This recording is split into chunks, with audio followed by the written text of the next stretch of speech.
Call to order the Austin City Planning Commission for Tuesday, December 10th, 2024.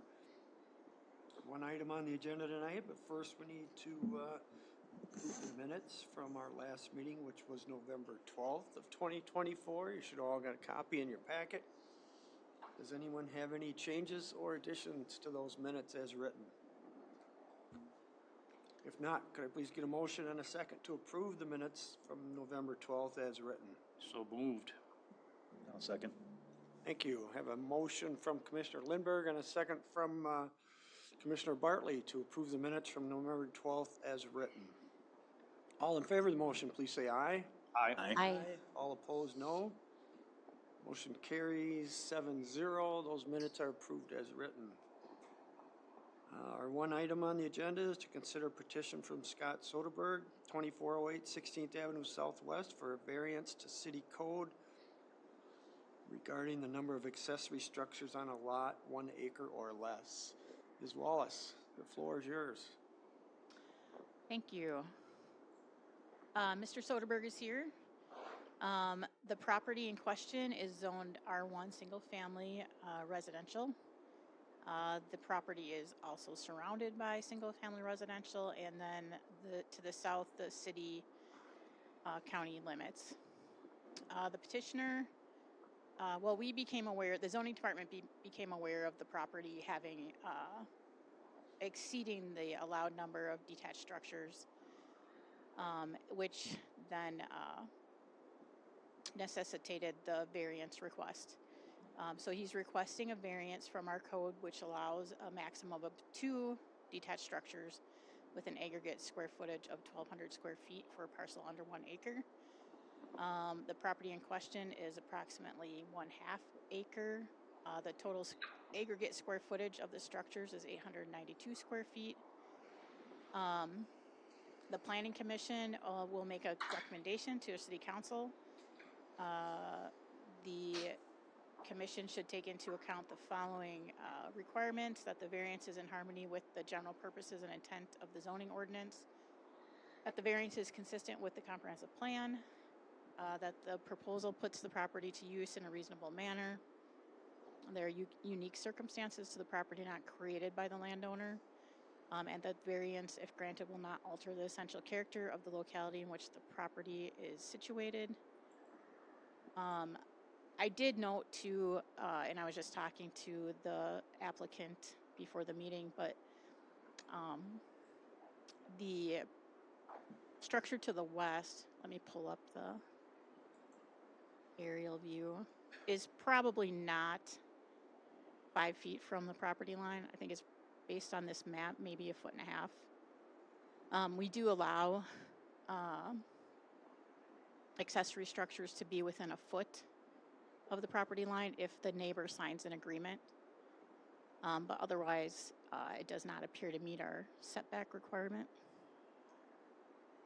And that's all that I really have, unless you have any additional questions. It's a pretty lengthy list of notified properties on this one. Did you get any feedback? Yeah, that's at true. all? Yeah, I meant to mention that. Thank you for asking. No, I did not get any phone calls. I did not get any other communications. Lauren's just nodding her head no as well. Okay, so you're saying if we're looking for a motion, we need a motion that includes contingency that the neighbors sign off on this too then? Yep, exactly. On the setback on the side yard, right? Yes, yes. Okay, so we're looking for a motion to recommend to council. To approve or deny, if you recommend to approve, it should be contingent upon the neighbor agreeing to the setback. Yeah, and then what are we approving, an exception to the number of structures? Yes. Not the square footage or anything like that, just the number? Correct. He's under the actual coverage, or well, the total square footage. Okay. Any I mean, there is a 40% coverage limit for structures too, but that's not an Right. issue. Any questions from the commissioners? I guess I'm curious. Are they older structures, or how long have they been? Oh, they're new. They're within 5 years. They're within 5 years. And how does something like that? I mean, how do we get here? Well, they weren't permitted, so he does need the variance in order to get a permit for those, so we can't permit them until he's gotten the variance.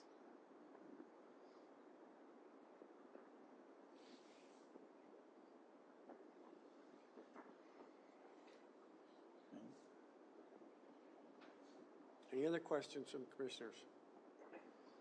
Have you ever had any of the neighbors already say anything, the people behind No, you? I thought it was fine when I did it. Why don't you just go up to the lectern and just for record purposes, just state your name and address? Okay. Thank you.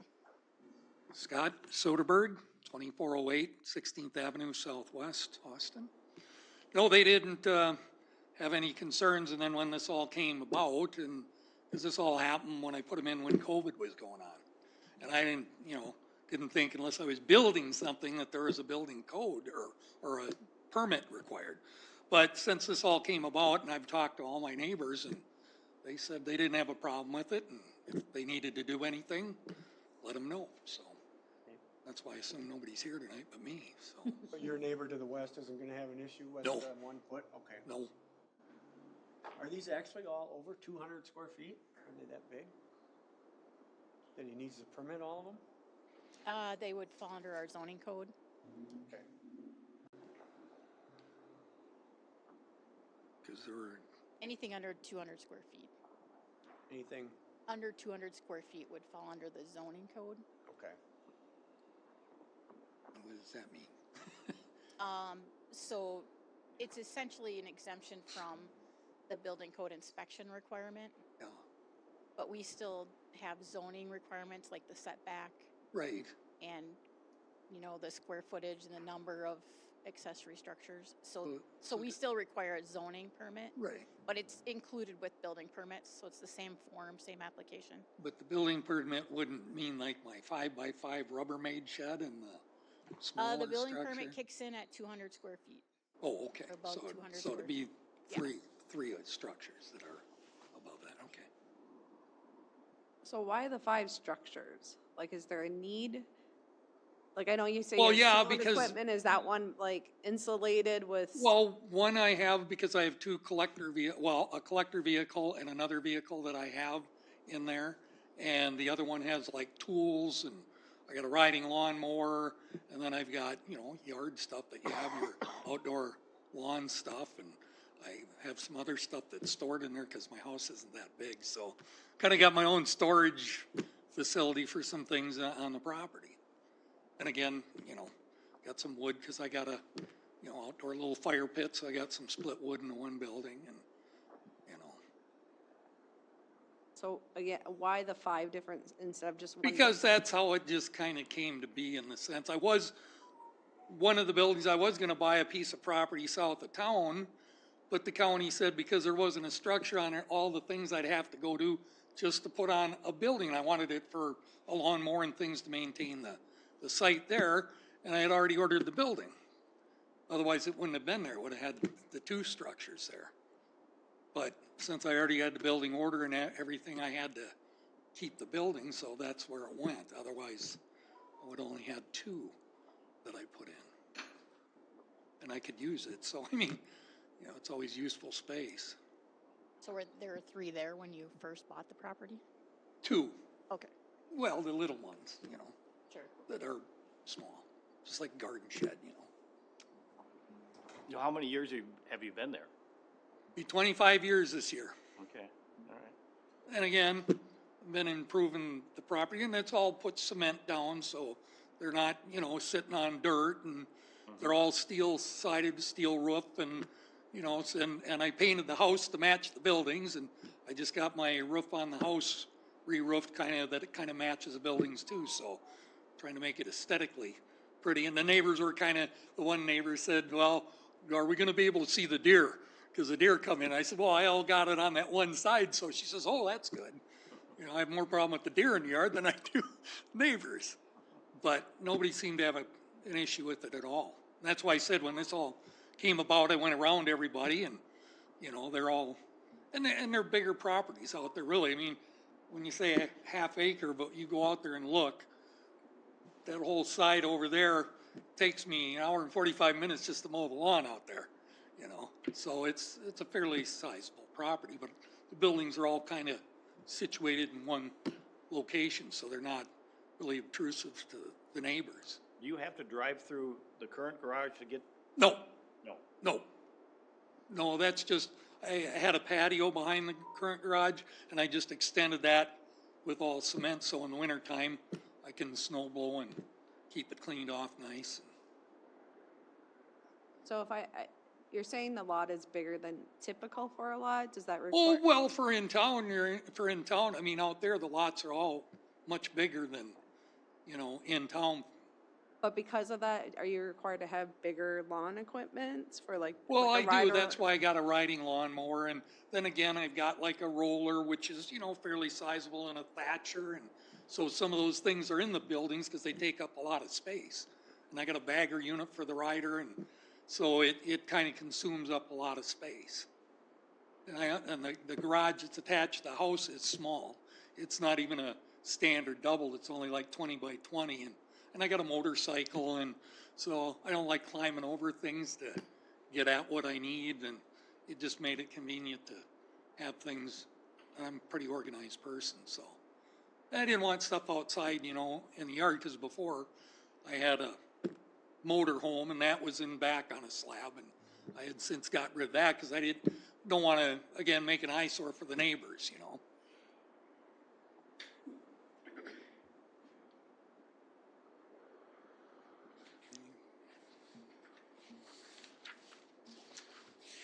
Any more questions, commissioners, for Holly or for the requester?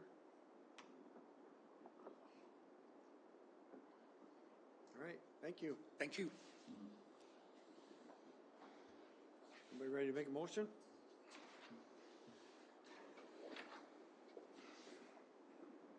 I am. I'd make a motion to approve, based on the neighbor agreeing, I guess, being the buildings. I know there's other structures in that same neighborhood. I know there may be single structures, but I don't see any issue with this, so I'd make a motion to approve. Okay. With the contingency. Yes. I'll second. All right, thank you. We have a motion from Commissioner Bartley and a second from Commissioner Schrock to recommend to council to approve the request for the variance on the number of accessory structures contingent on the approval from the next door neighbor to the west approving the less than 5 foot setback. Is that thorough enough? Very good. Any further discussion? All in favor of the motion, please say aye. Aye. All opposed, no. Motion carries 7-0. Request is approved. Anything else, Ms. Wallace? Nope, just, you guys will see our comp plan in about a year. We're in the middle of working on it. If you see anything, we're gonna have a workshop January 15th at 4 p.m. out at the Nature Center, Ruby Rupner. Mark your calendars. And then this is Brad Lindbergh's last meeting. Thank you for your service, Brad. Appreciate it. Really? Yeah. And then we do have Mark Mayers on our council agenda to be approved for the filling Brad's spot. So luckily we got someone right away so we can make sure we get a quorum then. And then I think this is our last meeting before the holidays, so wish you a happy holiday. Thank Thanks, you. Holly. You too. And I've enjoyed working with everybody. It's been, well, it's 4 years already. Hard to believe 4 years went by that fast. And I just had a birthday with a 0 in it, so it was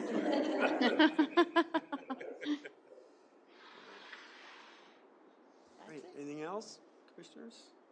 Well, thank you, Commissioner Lindbergh, for your service. Thank you. You're very welcome. It's been a pleasure. All right, I will entertain a motion to adjourn. So moved. Second. Thank you. A motion from Commissioner Burrow and a second from Jana. Commissioner Norman to adjourn. Any further discussion? All in favor of the motion, please say aye. Aye. All opposed, no. Motion carries. We are adjourned.